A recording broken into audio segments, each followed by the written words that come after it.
All right, hello, Facebook community. We're gonna get started in just a second here.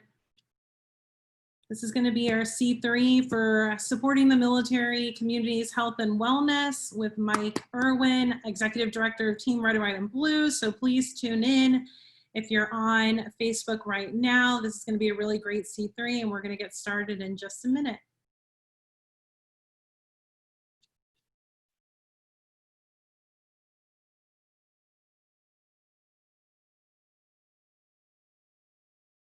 Okay, perfect. So I'm going to go ahead and get started here. Good afternoon and welcome everyone. My name is Jasmine Alfonso and I'm the Manager of City and Community Initiatives at the Elizabeth Dole Foundation. We are so excited that you can join us for today's webinar series, the Caregiver Community Connection C3, presented by the Elizabeth Dole Foundation and powered by our partners at the Wounded Warrior Project. Our goal is to bring military and veteran and family caregivers engaging content on important topics and provide peer connection and support opportunities. We're also delighted to have the U.S. Department of Affairs join us as a partner on this series as well. Today's webinar, Supporting the Military Community Health and Wellness, will feature Mike Erwin, Executive Director and founder of Team Red, White, and Blue. And in the second half of the episode, we'll be joined by California Dole Caregiver Fellow and Special Events Manager at Team Red, White, and Blue, Kelly Hunsucker. Before we get started, I wanted to mention to all the attendees that this is a recorded broadcast, and we're always open to your suggestion on future topics or speakers to feature. If you have any ideas, please feel free to share them with us. We have a lot of information to cover today, but we will be taking questions at the end of the webinar. Today's moderators will be Molly and Shayna. They'll be interacting with you in the chat box and on Facebook. Be sure to submit any questions using the Q&A box located at the bottom of the Zoom control panel. Molly and Shayna will be taking note of all the questions and we'll make sure to get them answered live during today's programming.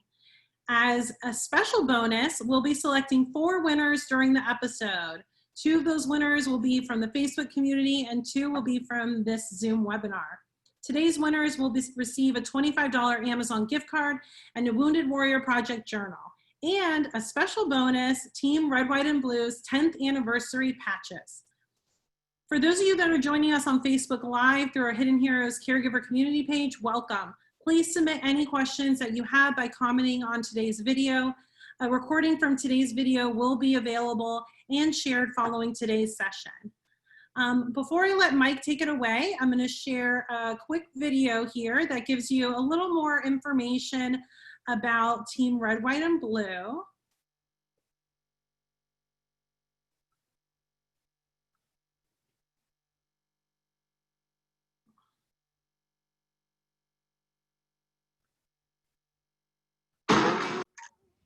This is our wake-up call. These are our trust falls. This is why we rise. This is our walk on the beach. These are our greatest fears and our finest hours. This is our moment of silence. These are our brothers and sisters. These are our road trips. And this is who we are. Whether you served our nation or stand alongside someone who does, it's what makes us different that makes us the same. Team Red, White, and Blue. As long as the eagle flies over us, you'll have a place that gets you.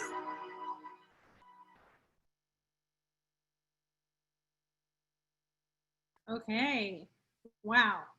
I don't even know where to begin with that video, Mike. I'm super excited to have you here. So let me just go ahead and introduce Team Red, White, and Blue's Executive Director, Mike Erwin, who's going to be sharing more with us about the organization. I'm a little intimidated already. Backed up by America.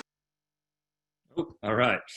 Excellent. Well, thank you so much. Yeah, I appreciate it. Yeah, that video is all kinds of fired up.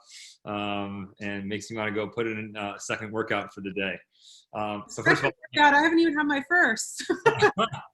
I put mine in this morning with my kids. So, but yeah, really great to be here. Excited to be able to share just a little bit more. And I've got like pull over here like my note screen for all the things that I want to cover, in the various segments. But start off by talking about the organization, and a little bit about the history, and so what's funny is that literally like later, I guess 3.5 weeks from now will be the 10-year mark of our organization. And it's a really proud moment because, a decade's a long time, whether you're a nonprofit or a business or a foundation, it doesn't matter. Like to be around for a decade, it requires a lot because there's a lot of change that happens and there's a lot of ebbs and flows within the organization. So, like I just want to see if I can pull up the full screenshot here so I can kind of advance my slides a little bit better.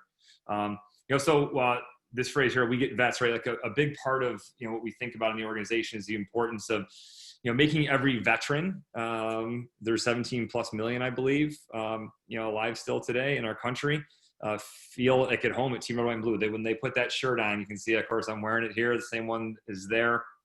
That's part of an organization that understands the sacrifice, understands where they come from in terms of like their experiences and what they've done. So pretty simple logo, right? The eagle, it's filled with patriotism. And when we talk about veterans, like this is why we exist right now. Like it's to enrich the lives of America's veterans. We were just having a conversation, Shana, we were talking a little bit beforehand about this idea of, well, like what does it mean to enrich someone's life? So what a lot of people don't know is that in the very early days of Team RWB Blue, the first couple of years, our mission was actually to enrich the lives of America's wounded veterans and their families. And that was for the first couple of years that our focus was that. And then we went through an engagement with a professional consulting firm, and they did a lot of interviews and they pushed us to think really hard about, all right, let's say you want to be around for 50 years, right? Do you think that, that this is going to remain the focus, or should you think differently about how you communicate to the world who you are? And we really kind of settled on this combination of a mission and a vision statement, right? To enrich the lives of America's veterans, and how you do that by connecting them to their community through the physical and social activity. So where we started from, I deployed to Iraq once, Afghanistan twice, between 2004 and 2009. I was an intel officer in support of the 1st Cavalry Division and 3rd Special Forces Group. And then I was selected by the Army to go to grad school. And I went to the University of Michigan. I realize a lot of people don't like the University of Michigan, having now been a student there. Turns out even in Michigan, a lot of people like Michigan State more than Michigan. But I went there for grad school. And, in the process, that's when I founded Team Red, White, and Blue. Because, after having deployed or come home and trained up and went back to another deployment, I realized as I went to grad school and I transitioned to becoming a student, like, wow, like this is hard. Like this transition thing from leaving the structure and the organization of the military and the camaraderie and the accountability and all those kinds of things. And all of a sudden like that, they were gone. I left Fort Bragg one day, and a day later I was up in Ann Arbor, Michigan. And I was like, kind of like the phrase I used was like a fish out of water, right? I was like, wow, like this is a whole new world, even though I thought I was a pretty highly competent person to be able to make the transition, all that, like I think a lot of people, I really struggled with it. And one of those things I struggled with, was the accountability on physical activity. And so, you in the military, when you're on active duty, or the Guard Reserves, like, you have to do a certain amount of fitness, like every year to stay at, to be in the service.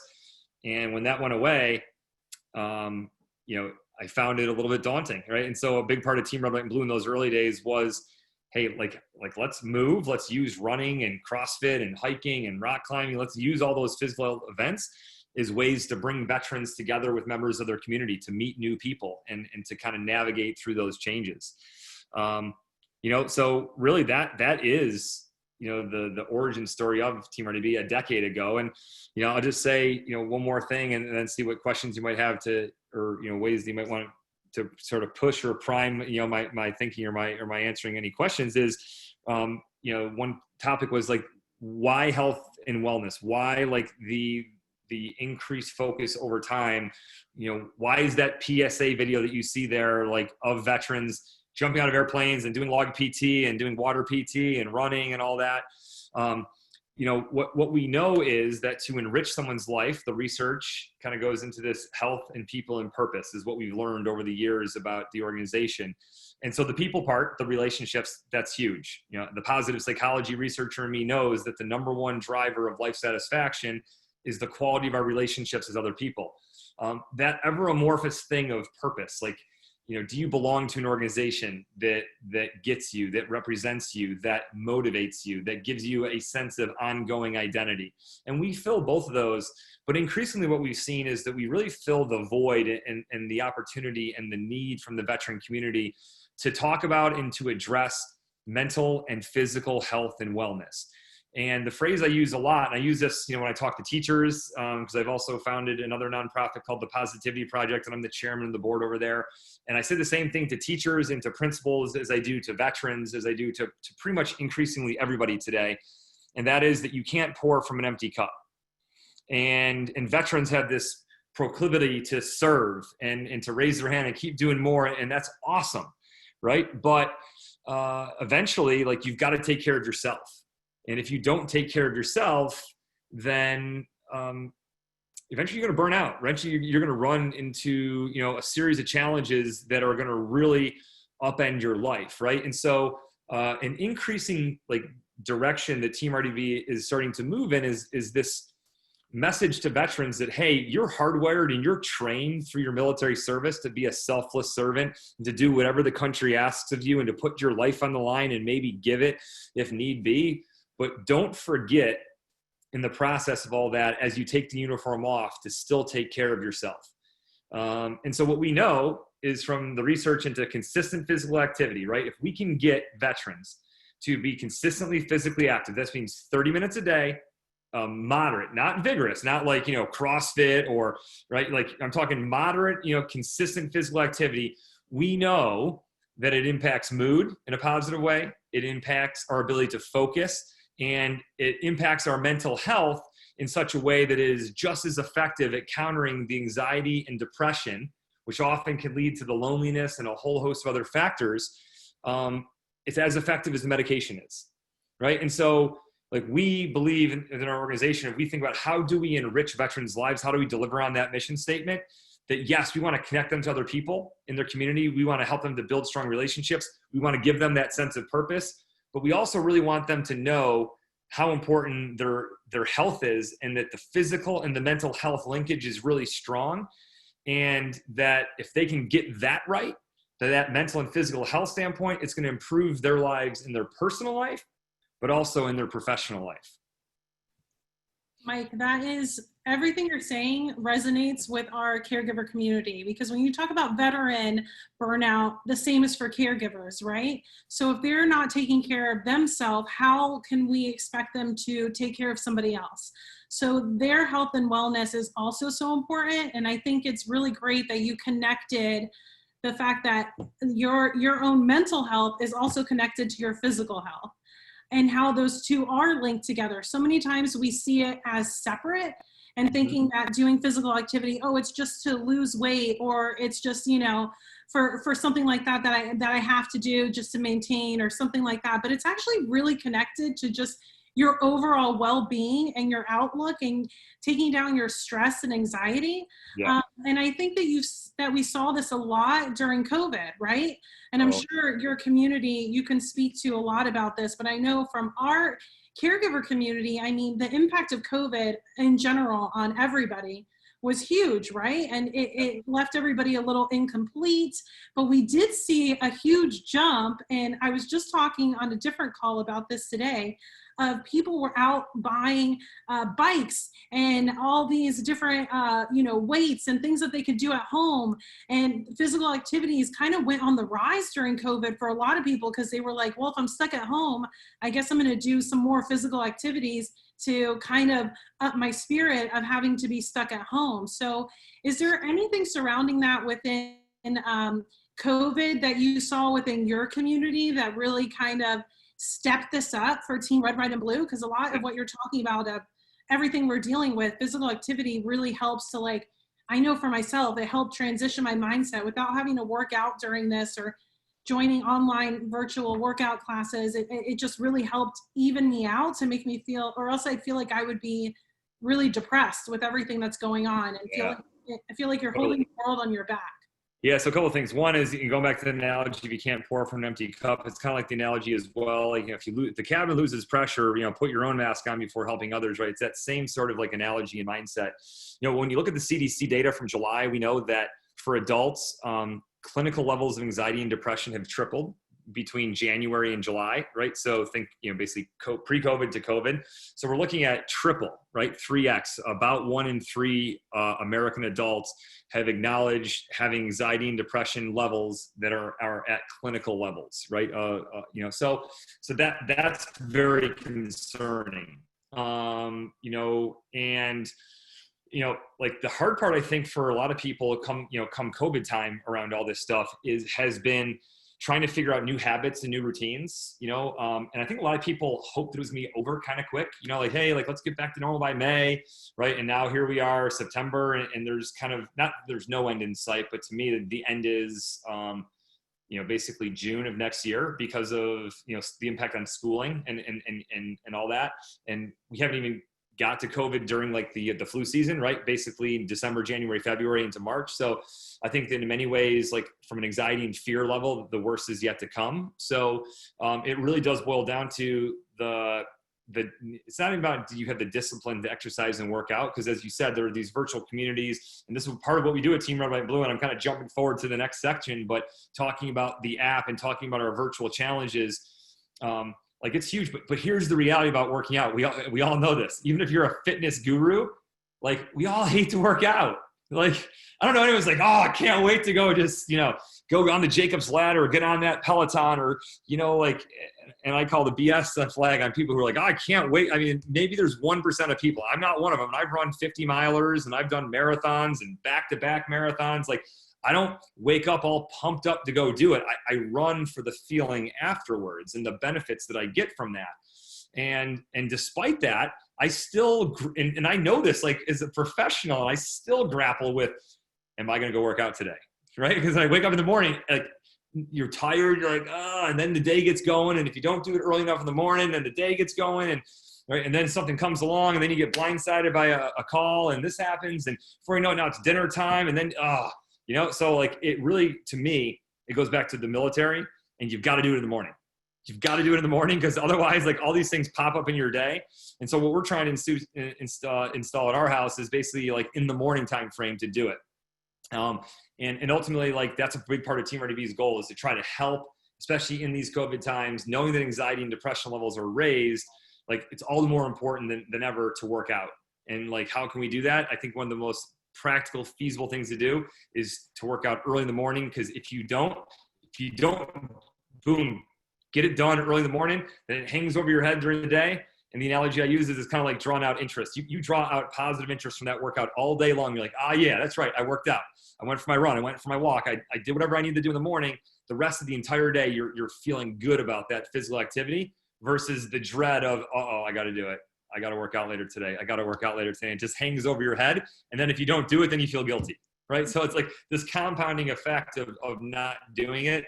So my big message to people is go early.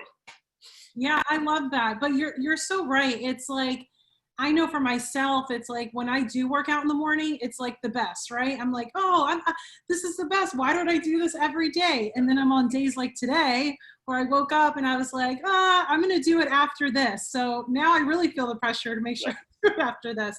But it is true. Like, so besides waking up early, my other question would be, how do you get people to get into a routine? Because I felt like even with COVID, I had to force myself into a routine. I got a buddy that one of my coworkers we started working out virtually together, setting Zoom meetings in the morning, and we would do like classes together, like, and hold each other accountable.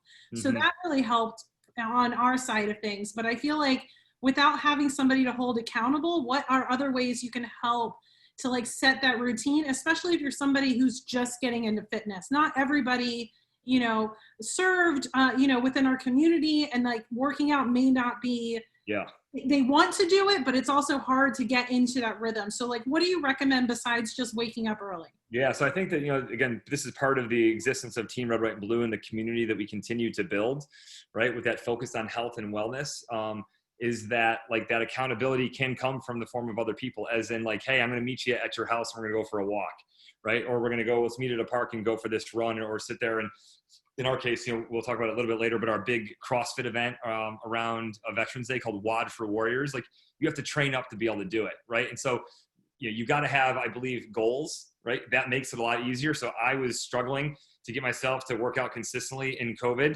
And then I went on, publicly on Facebook and kind of declared, hey, I'm training up for the Murph WOD. With anyone who's ever heard of that, it's a 1 mile run, and then it's 100 pull-ups, 200 push-ups, 300 air squats, and a 1 mile run. And I could not have done that, without a serious train up. And so one, kind of putting it out there publicly is powerful, right? To hold you accountable. Two, putting an ambitious goal on your calendar, that's powerful, because that if you don't put in the work, then you're not going to be able to run that half marathon or that 10K or do that CrossFit workout or whatever it is that you want to do. But for people who maybe are not naturally accustomed to or have not been into physical fitness, I say to people all the time, like, you start with a walk, right? Then you build on a walk and you start to throw in a little bit of running. And then if you can walk a mile, then you can run a mile. If you can run a mile, you can run 2. Right? If you can run 2, you can do a 5K. If you can do a 5K, you can do a 10K. Like, these things is naturally built. My mom never ran more than 2 miles or a mile and a half in her entire life. At age 58, she started running and got caught the running bug and all that when Team Red, White, and Blue was being founded. And she did like 4 half marathons in a couple year period. Right. And she was like, I never would have thought that I could have done that ever. But it was about the idea and the energy of being a part of Team Red, White, and Blue and saying, hey, I'm going to do this marathon, and wanting to put in the work to be able to earn the right to show up on race day to complete it. So just a couple of thoughts. I think that's great. And this leads into, we're going to ask a few poll questions here. And for those of you joining us on Facebook, we'll get these poll questions in on Facebook, but we'd love to hear from you all. Like, what's your physical activity? What are you really into? What helps you? And see where we get from that. So I'll leave that up here. So we have running, sports, swimming, fitness classes, gym time, yoga, Pilates, weightlifting, boxing, kickboxing. I will say I added boxing on this for myself. I actually just started boxing again. I did it in high school, and then with all of this that's been happening, I was like, I feel like I'm getting more and more anxiety, and I was like, why don't I box anymore? Why did I think that was just something I did when I was like in high school? And also, why was I doing that in high school? But that's besides the point. So I was like, I really should start doing this again. And I found a great coach who actually is a former Marine, just returned. And it's been amazing. I feel so great leaving there. And it's just like, it just works out every stress that I have for the day is gone by the time after I see him. And it's just awesome just to like get out that anxiety. Am I going to start a fight, or am I going to actually spar? No, but it's a good way to work out and a good thing to get starting. But I like what you said about marathons too. Starting a small goal, I think, is everything. You have to start small. I started doing races a long time ago, and I need to get back into it. So Mike, you're inspiring me with the story of your mom, because I'm like, I did a half marathon a few years ago, and I had never done any runs before in my life. And I actually did it with my mom, who's in her 60s, and she beat me at a half marathon. Yeah, that happened. Right. She runs an 8-minute mile. It's crazy. Wow. And but it was one of those like building up to it and like doing it with somebody else and doing it with someone in my family. It was really great. It doesn't hurt that I did it at Disney World, where there was like fireworks and characters cheering me on, but needless to say, you do what you got to do to work out. Love it. Well, that's great. Well, we have a lot of good, it looks like everybody has their own, or almost like head to head here with all of these. Running seems to be at the forefront here, but a lot of good different questions, a lot of good different activity of what people are working on here. So Mike, I wanted to ask you, while these poll questions continue to come in, where is Team Red, White, and Blue headed in the next 10 years? You mentioned something about an app, and I know Kelly has told us about your 10th anniversary. And we all know, and you have this too, the 9/11.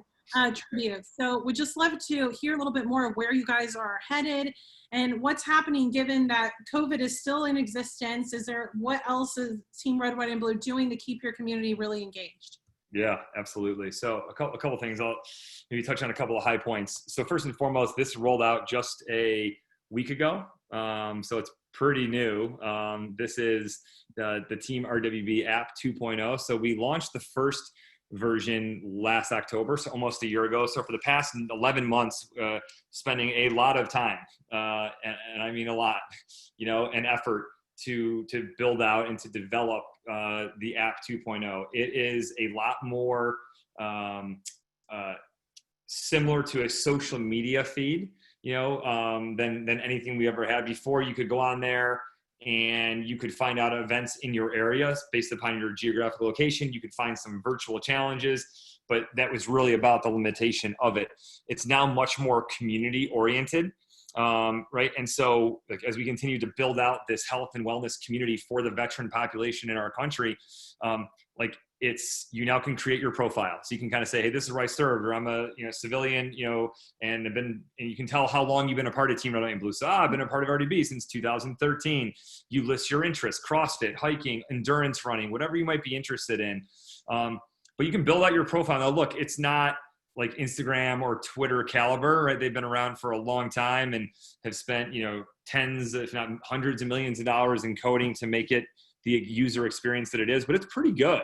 I mean, it's pretty incredible to get in there and to see you've got this identity that now fellow veterans and veteran supporters can go in there, download this app, and then find other people in their area and get to know a little bit more about them. Okay, I was in the Army too. Oh, you were stationed at, the 1st Cav Division. You can just share that, that basic information. A big part of it too is, and I know this is being broadcast on Facebook, and I've been a Facebook member since 2008 or whatever, but, Facebook, is a pretty polarizing place to be. A lot of negativity there, not just in the election season, but just in general. And so one of the things we're really priding ourselves on is making this a really positive community, a place where people can not just learn about the chances to engage in the physical activity with fellow veterans and supporters, but also to be a place where you seek out inspiration and where you see people challenging themselves to do certain workouts or set certain goals. So this is a big part of the organization moving into the future. We have this national level brand, and we want to reach as many of those 17 million veterans plus their families and supporters as possible, which really that number of 17 million grows, by 3x, 4x when you start talking about, caretakers and caregivers, and you start talking about, cousins and sisters and brothers, of people, parents of people who are serving or who have served. So, this is definitely a big part of it. And we're going to, as an organization, continue, to really encourage our members to not just download and to use the app, but also to use it to connect with fellow veterans right there in your community, to put on local events. And it might not be like a 15-person chapter event. Maybe it's just 2 people coming together to go for a run together to train for, the same race, right? So this is a big part of where we're headed as an organization in the future. Can I ask one question about that? So actually Kelly and I had talked about, I love volleyball, and for some reason I can't find anyone near me that loves it as much as I do. Yes. And so I can't find anyone to play with. So is this something where I could look on here and you can kind of see someone next to you and say it could even just be her and I, and we can play a game together. That's totally. Yeah. So what you would do is you would go in there, you would create what's called a user generated event and say, hey, I'm going to be at this location. I'm looking for someone to just bump and set with. Right. Yeah. And just, and then so we've got an event in our golf. Someone's playing golf, on this Saturday. They played yesterday on Labor Day. They set up a golf and, hey, we're going to be out there playing golf. So you can discover that, hey, there's a couple of veterans going to play golf. So it's really a platform to connect around any and all things physical activity that then can also generate social activity, right? And meaningful interactions with people. And we know, right, in this world, very often when you connect with someone that you've never met before and you have the same interest, it turns out that you can become fast friends, right? Because you end up running together a lot, or playing volleyball together a lot, or playing golf together a lot, right? Whatever it might be. But this is definitely has been a big part of kind of like, where we are in the future, but make a mistake about it. We're not becoming a virtual organization. We still thrive on, and it's hard during COVID times, of course. We thrive on the in-person interaction of veterans in their community. And that's the great thing about the app, is not only does it allow you to participate in some of these virtual challenges, but it also allows you to connect with other people in your community. And so it does both of those things, the in-person and in real life, and then the virtual / online. And the idea is to build out the organization so that it does both, right? I love that. Meets people wherever they're at in their life and in their capacity to get to an in-person event. This real quick is just going back to your question about 10 years. So we are 10 years old, like right around now. We turn it officially on October 3rd. And so, it's kind of clean, right? We were founded in 2010. We're 10 years old in 2020. Like, so what does the next decade look like? In other words, what does Team RWB 2030 look like? We talk about this, big, bold, audacious goals as an organization. But I'd like to, for the organization to be at least 1 million veterans by 2030. In addition to all the, supporters and family members and everybody. And that sounds like a big goal, but we definitely believe that with the size of the veteran population and what we offer, that this could become the kind of organization that anybody in the veteran landscape should want to be a part of. So no matter what other nonprofits or other organizations you're a part of, like, I don't know anybody that would not want the veterans in their community to be healthier, mentally, physically, emotionally.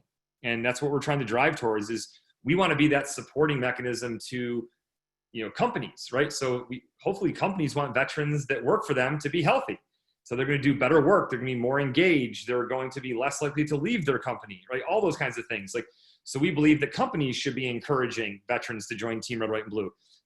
You talk about caregivers, you talk about, families of military, you talk about retired veterans who are in their 60s and have time and they typically want to volunteer. Well, hey, I'll volunteer, but also don't forget to go out and go for that daily 2 or 3 mile walk or run. So like the way we see it into the future is like we are a supporting mechanism to every veteran out there in the country and every organization that serves veterans, because if you can get those veterans in your company, in your organizations to join and become active in Team Red, White, and Blue, they're going to be better for your company, for your organization, for their family, for all the different aspects of their life. And so final 2 things I'll say on this, and again, feel free to kind of questions. And we got bring Kelly in for some discussion as well, and her powerful story. But two quick things to mention for people in terms of getting involved. So number 1, you can go download the app at the App Store right now on Google or Apple stores. It's right there. You can download it. You can install it right away and start discovering ways to get engaged. We've got 2 huge events coming up in the next couple of months. One of them is this Friday, our 9/11 moving tribute. So, of course, the 19th anniversary of September 11th, 2001 is coming up. We've got I believe 55, probably close to 60 now of our chapters are in accordance with their COVID guidelines and what their states allow, are going to be putting on 9/11 moving tributes in person. The great thing about these, in a lot of these locations, it's one person moving an American flag, right? And then they hand it off to another person. And so it's not about like a huge race and a bunch of people coming together. But this is a pretty powerful event for us. And we've been doing it every year since 2011 on the 10th anniversary of September 11th. But this is a great way for people to get involved. They can go log their miles virtually. You can pledge your miles virtually and go log them in your community, or you can seek out a Team Red, White, and Blue chapter where you're at to see if they're putting on an in-person event. And if they are, we would love to be able to see people come on out and to be a part of that. And again, super proud of our organization working hard to continue the legacy. Of course, anyone in high school or younger now was not born when 9/11 happened. So continuing to remind people, not just of the loss of that day, but of the courage of that day and the resilience that our nation showed in wake of that. And I think, it goes without saying, but we could use a little of that inspiration right now in our nation as we think about, the need for resilience in the face of COVID and lots of the challenges in America today. And then the other one is WOD for Warriors. So WOD for Warriors is our big CrossFit workout I mentioned before. It's going to involve basically a bunch of 200-meter runs, and it's going to involve some push-ups, air squats, mountain climbers, and box jumps. And it's going to be 11 reps of each of those four exercises, 11 rounds of them, right? So it's going to be 444 total reps of, one of those four exercises, coupled with, 100 meters down, 100 meters back, 11 times. So it's going to be a 45 minute to an hour kind of workout, right? That you got to prepare for and train for. But we're really excited about it. We've got Chandler Smith, one of the top CrossFit athletes in the world, who's also still on active duty in the Army, who's helped us to design it and is putting together a training plan for veterans and supporters to get ready for it. So those are two big things that we got coming up that you can immediately, if you're watching this, join the team and get involved in this week and 2 months from now. Wow, that's awesome. Well, it looks like you guys have a lot of really great opportunities and stuff to go around. Just so you know, for our audience, we will be sending these links around so you know how to join. We'll send a follow-up email with all this information, but Kelly has been putting this in the chat, and we're putting this on Facebook too, to how to join all these awesome virtual events. Well, that's great. Well, we're going to transition over here and introduce our very own Dole Caregiver Fellow, Kelly Hunsucker. We're going to show a quick video here, and then her and Mike are going to have a little bit of conversation about how she got involved with Team Red, White, and Blue, and share a little bit of her story here. But we are going to go ahead and show a quick video here. So 1 second.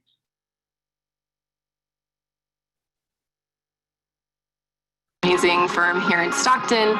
It was the perfect time to be able to regroup and understand how to sort of attack every day. So my path to Team RWB really came from Josh. He was a part of the Sacramento chapter when he was in law school. And when he came back home and was working here, there was a Stockton chapter that started. So he contacted our chapter captain at the time, Danielle DeEva, and hopped on board the leadership team immediately and came home and said, okay, you're signing up and we need you to help.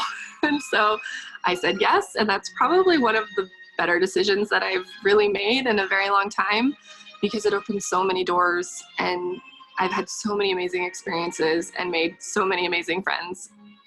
Team RWB helped me to understand that I was a veteran caregiver to my husband. Being able to see that through the lens of other veteran caregivers who belong to our chapter was amazing, and it opened up so many doors to resources, to support that I never knew existed before.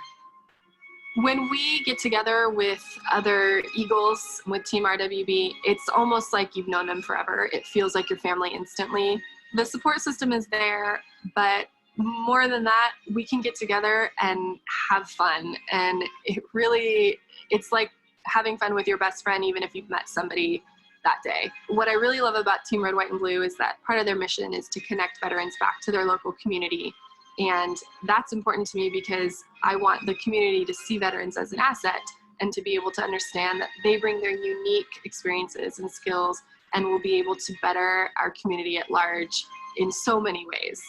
So Team Red, White, and Blue was really the starting point for my advocacy for veterans and for military and veteran caregivers.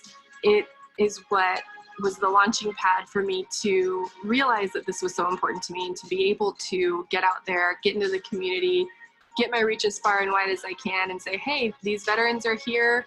You know, we need to support them. We need to do everything we can for them, but also for their families as well, because a well-supported caregiver is a well-supported veteran.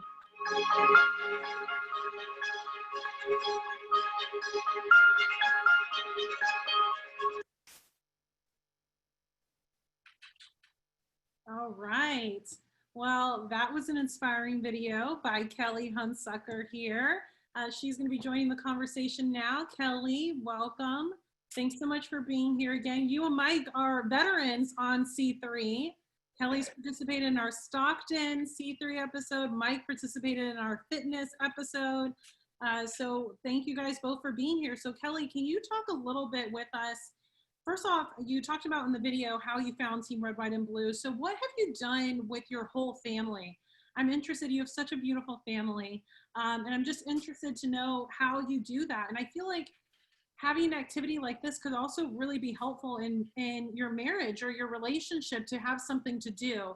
It's really important to have that type of activity that you guys do in your everyday. I know marriage can be very routine. So I'm just wondering if you guys feel if that has helped you guys at all to have something to, to share together. Oh, absolutely. I mean, we found Team RWB while my husband was still in law school. And so, 2 kids under 2, back and forth, commuting an hour or so each way for 3 years, not an easy thing on a marriage or just in general, in addition to transitioning out of the military and sort of all of these things at one time.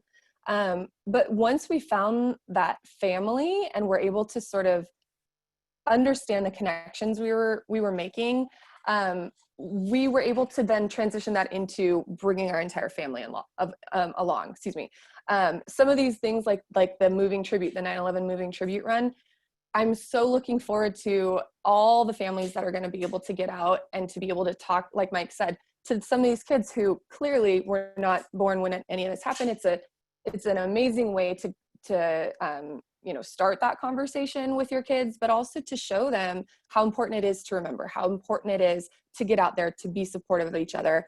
And then, in terms of, what it's done together for our marriage, it really is. We mentioned it a little bit earlier that it's kind of, sometimes it's hard to get the veteran up and motivated. And as a caregiver, I think a lot of people can identify with the fact that we try really, really hard to either find activities for them or to encourage them and to get them out, to get them active.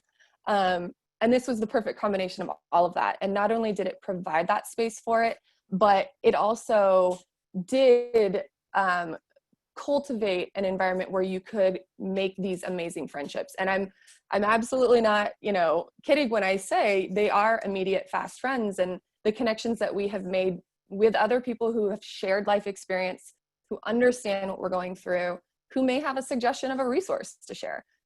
All of those things firsthand have benefited our marriage, but also our entire family as a whole.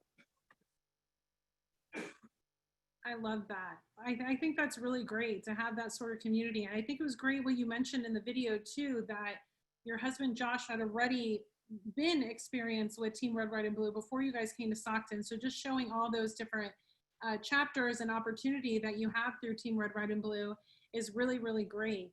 Can you talk a little bit more about how now you're actually working with Team Red, White, and Blue? You were already advocating with them and you're already doing all these events. So can you tell us a little bit more about your role in that and how that came about, and why you continue to be so passionate about working with this organization? Absolutely. I mean, I said it in the video, starting as a volunteer leader for Team RWB was what ignited that passion for advocacy. Even as spouses, we feel lost and we don't 100% know what direction we go to through different transitions that our service members have, but also that, we have as well. And so I was sort of stuck in that rut, and making that decision to volunteer, to help out, to get involved, it set everything in motion. And I'm so grateful, for the support of my husband, who's just like, you're doing it, you'll be fine, just go, go, go. And so, in that sense, it was very, very helpful.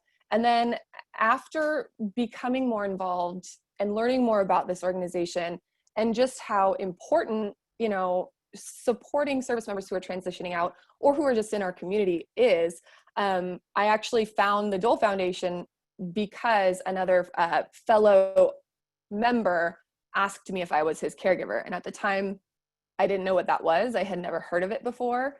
And so we sort of went through that whole process, and I found the Dole Foundation, which was then, applying for that fellowship, just another extension of that advocacy work and trying to really get my hands in this whole community.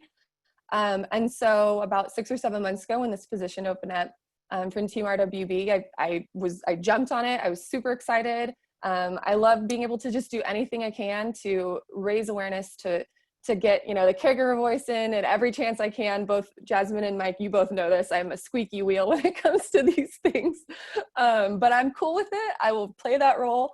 And so, it was kind of that first, decision that was the catalyst that really got me to where we are today. And I'm so grateful that I made it. Well, first of all, I had no idea that Team Red, White, and Blue is the one that led you to the Dole Foundation. So thanks, Mike and Team Red, White, and Blue, because now we have Kelly. That's awesome. I never put that together, and I think that's wonderful. And that just shows you the power of those connections in an organization like this that can help you and provide you with new opportunities. That community that Team Red, White, and Blue has seems so plentiful, and there's plenty of people that you can talk to and really reach out to. And then there you go. Now you have a fellowship with us as well, and you were able to join this community too. So I think that's really wonderful that you're able to do that. I was wondering, can you share some of your favorite Team Red, White, and Blue like activities that you've done with your family? Like some of the, whether it's the challenges, like what have you done that's kind of your favorite monumental activities, or, what you loved being a part of as a volunteer lead? Oh my gosh. I mean, I could talk for quite some time, but I will narrow it down. I think 2 years ago, we did Run as One, when a lot of different veteran service organizations came together to do a run in unity. And we teamed up with the San Francisco chapter, and our whole family came out. It was this gorgeous day in Golden Gate Park and had a barbecue. It was just honestly like wonderful. My kids still talk about it. They got to connect with all of these other members. It was so much fun. And then here in Stockton, as a chapter captain, we like to plan a week full of events every year for Veterans Week, we call it. So I've really, really had fun working with a local yoga studio, working with our local running store, doing, a fun run every year, and just trying to build that out every year, getting bigger and bigger. And then the third thing is we do a red, white, and bluegrass every year. We had to not do it this year, which was a bummer because of COVID, but next year it will come back stronger. And it's a really fun event. Just bringing people together, having fun, listen to some cool music, and all family friendly. All, my kids come to everything. They know, they're like, okay, go get your red shirt. Let's put it on. Let's get your running shoes on. Let's go. Let's do this. I love that. I think that's really great. Both of those sound like super fun activities. And now I'm like wanting to download the app to see if there's any people in my area so that I can get connected here. It sounds so wonderful. And I think so often, I work within the community with the role that I'm in right now. But I remember so many different times of wanting to volunteer, but not knowing how, or how to get involved in certain communities. I remember when I first moved to DC, I looked up meetup groups, like how do you meet people when you're coming into somewhere new? So I think this is a really great opportunity, and obviously to be able to bring your family. And I think sometimes that's a disconnect too, when you come to different areas. You're like, can my family be a part of something like this? Like, how do I meet other people? And it seems so simple, but when you get older, it's harder and harder to make those connections and to meet other people, because you don't have a stable environment like a high school or college where everybody's in one place. So I think it's wonderful that you've built this idea, that Team Red, White, and Blue has built this community where people can find other ways to connect to one another, because it's really hard to do that. I feel like when I moved here, I still feel like I don't really know that many people. And I'm like, latching on to my husband, I really need to venture out and meet other people. And I think that this provides you that opportunity. And by adding the physical, activity part to it too, and it kind of helps you to be inspired of those around you. Mike already talked about working out today. Now I feel like, well, I better get on it. So I think that's great. Is there anything else you can share with us, Kelly? Anything that you want the community to know, especially caregivers? What should they know about Team Red, White, and Blue? Because sometimes different organizations, depending on their messaging, it can be hard for them to say, is this really for caregivers, or is this for my veteran? Is this for my kids, or is this for me? So can you explain that a little bit more so that you can encourage other caregivers like yourself to be part of the community? Absolutely. Yeah, that's the thing that really stood out to me the most when we initially got involved with Team RWB, was that it is for everyone. That yes, the mission is to support veterans, right? We're working hard at that, but we recognize that it involves everybody. Support is the family, support is the spouses, the siblings, the parents, the friends, the kids. just members of the community who really want to get out there and want to support veterans. And so what was amazing to me was the inclusiveness of it all. So that I, not being a veteran, being a spouse, a caregiver, can be in those volunteer leadership positions. It gives me purpose as well. We can share together. We can, like Josh and I both are on, leadership position or volunteer positions. And so it's stuff we can work on together. So I think really for the caregiver community, it's about understanding that this is a place for you. This is a place to, like you said, download that app, make those connections, because not only when you're moving to a new city are you isolated, but when you find yourself in this sort of situation where you might be going through something that none of your other friends might be able to understand, right?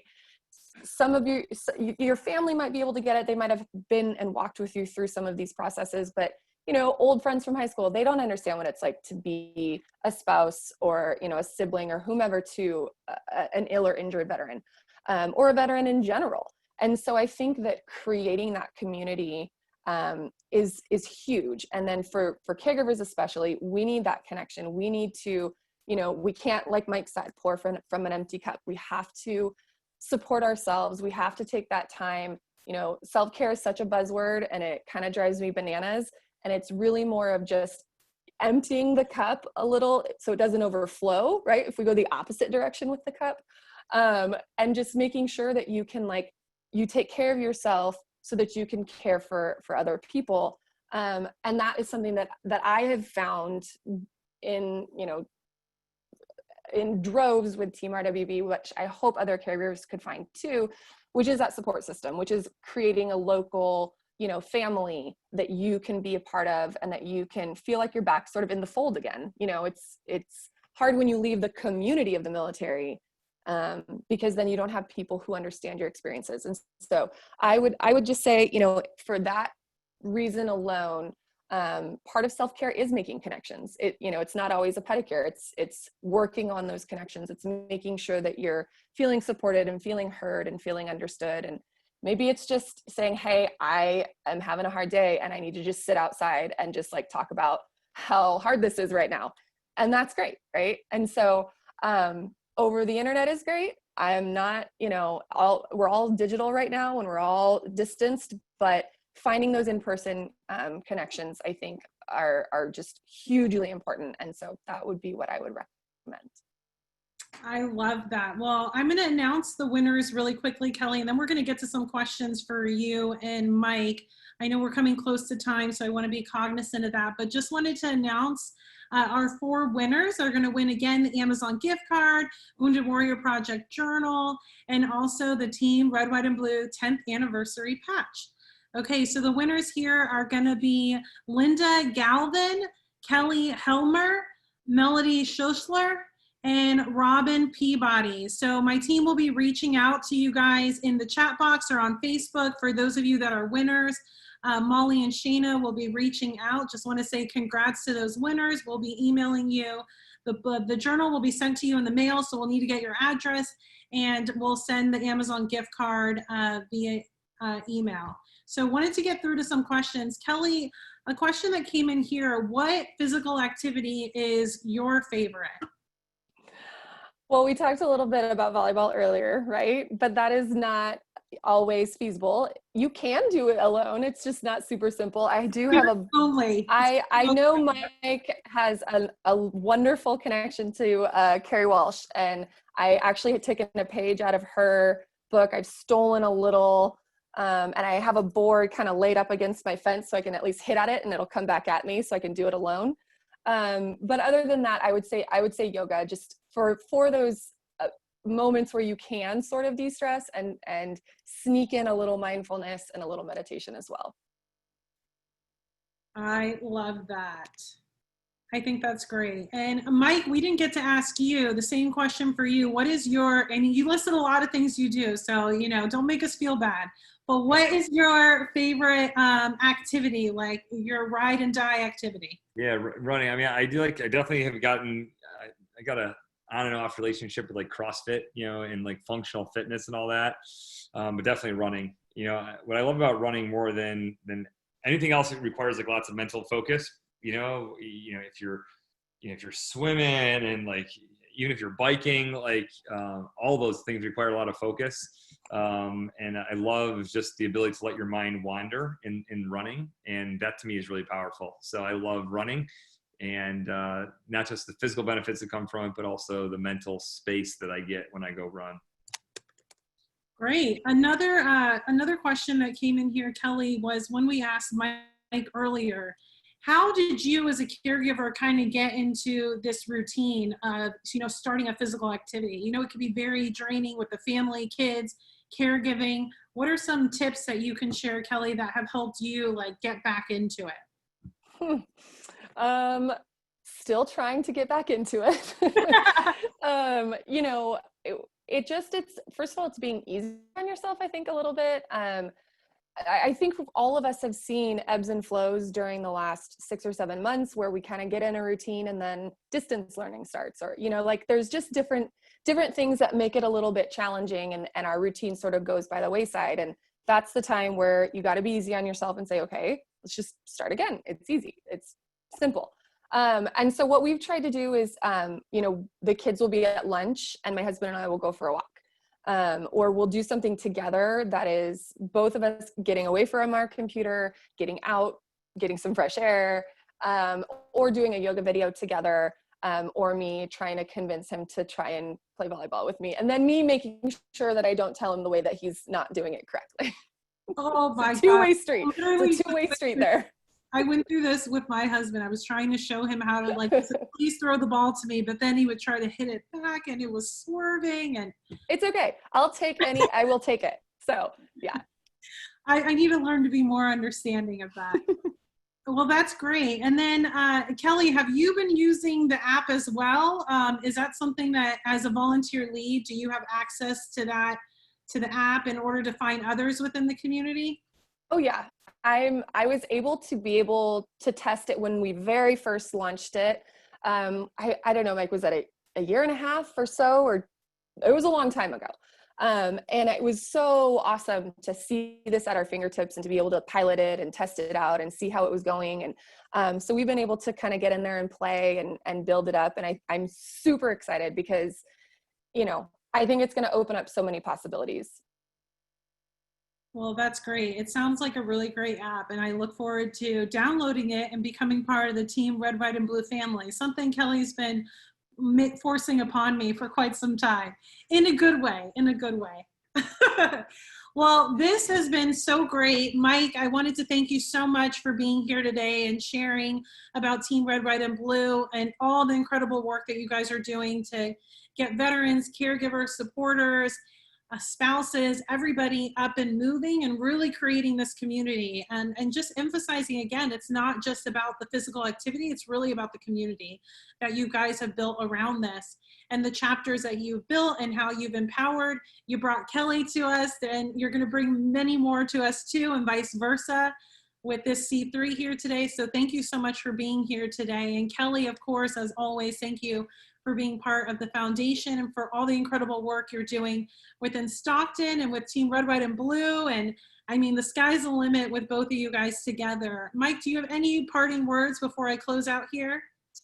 No, I guess I'll just thank you. Thanks for the opportunity to be able to share where we came from, where we're headed. And yeah, just the encouragement to anybody, not just for you to download the app and to complete your sort of authentication so you build your profile, but also to let others know who could benefit from the community. So, but thanks a lot for the opportunity to be able to share some more and hopefully add a little bit of value to people's day.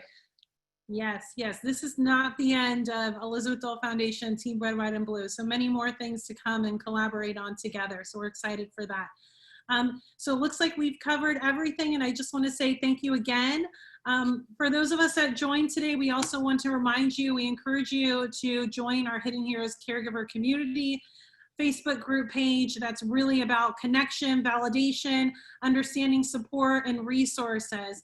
We'll be sending information of that within the email that we send. So if you care for a wounded, ill, injured service member or veteran, please be part of our community.